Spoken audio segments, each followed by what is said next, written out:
Unit 3rd MPC 005 IGNOU is variable and construct. We are talking about whole chapter.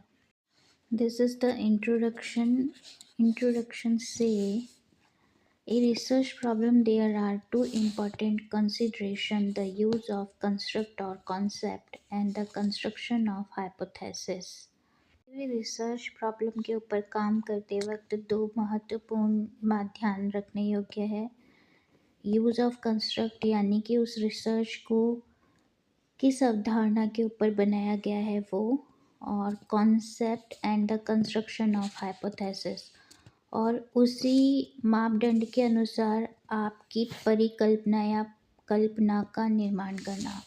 Construct और concept are highly subjective as their understanding varies from person to person and therefore as such may not be measurable.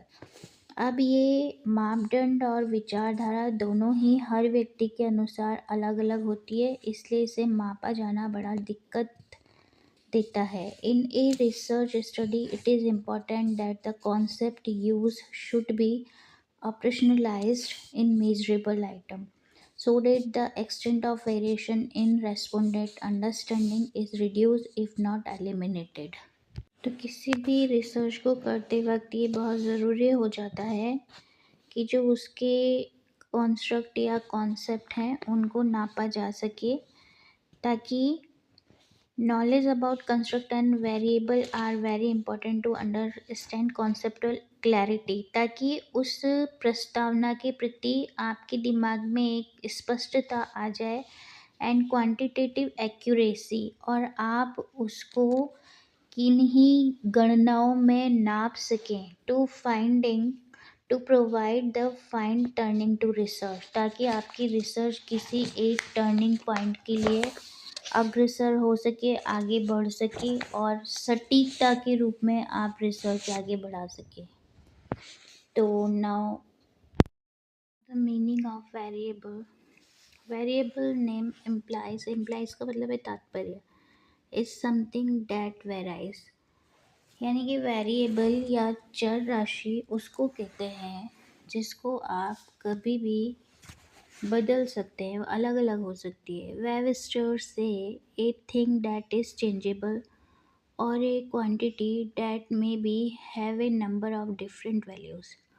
Webster ने ये कहा कि ऐसी कोई वस्तु या ऐसी कोई चीज़ जिसे आप बदल सकें और उसकी क्वांटिटी को डिफरेंट वैल्यूज़ के अनुसार बदला जा सके। A variable is something that has at least two values। किसी भी चर राशि में दो तरीके की वैल्यूज़ या मान होते हैं।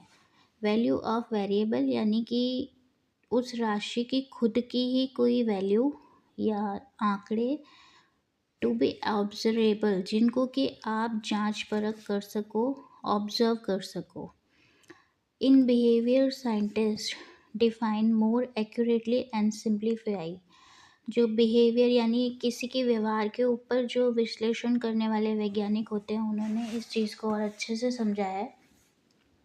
इन 1986 कर्लिंगर से a property that taken as different values, ऐसा कोई भी गुण जिसके अलग अलग मान आ सकें उसे आप वेरिएबल कह सकते हैं। ये परिभाषा 1986 में कर्लिंगर ने दी थी। डी अमेटो इन 1970 से those attributes of object event and things and beings which can be measurable.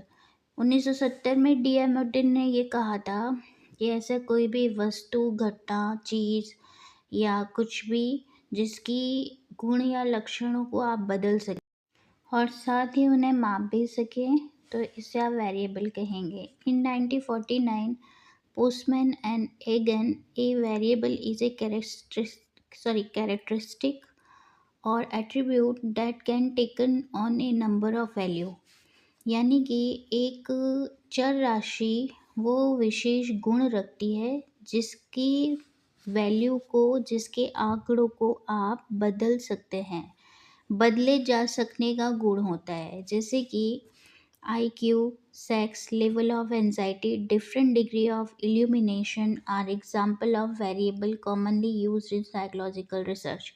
Psychological research या अनुसंधान करते वक्त जो वेरिएबल दिखाई देते हैं वो होते हैं आपके आईक्यू, सेक्स, किसी की भी एंजाइटी का क्या लेवल है और वो किस तरीके से उसे शो कर रहा है, ये सभी चीज़ें पोस्टमैन ने अपने एग्जाम्पल में दी हैं। Now the types of variable.